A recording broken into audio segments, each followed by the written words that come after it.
Strukturat e Bashkisë Shkodër në bashkëpunim me Policinë e Shtetit, Hetimin Tatimor, Krimin Ekonomik dhe Agjencinë Kombëtare të Bregdetit kanë zhvilluar kontrolle të përbashkëta në plazhin e Velipojës për monitorimin e zbatimit të çmimit tavan, të miratuar me vendim të Këshillit Bashkiak. Gjatë inspektimeve, nënkryetari i Bashkisë Shkodër Alban Preka u shpreh se çdo subjekt është i detyruar të afishojë qartë çmimet dhe të respektojë ato, ndërsa paralajmëroi se nga dita e nesërme çdo shkelje do ndëshkohet me masa administrative dhe penalitete sipas legjislacionit në fuqi.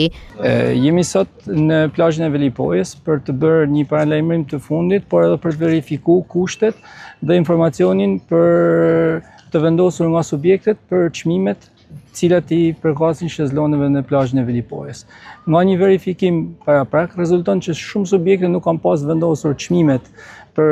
shezlona dhe çadra në plazhin e Velipojës dhe ju kërkuan në mënyrë të menjëhershme të vendosen çmimet referuese dhe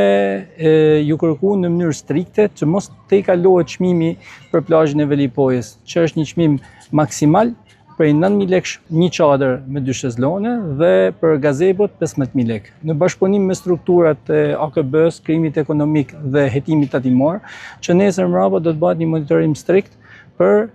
çmimet që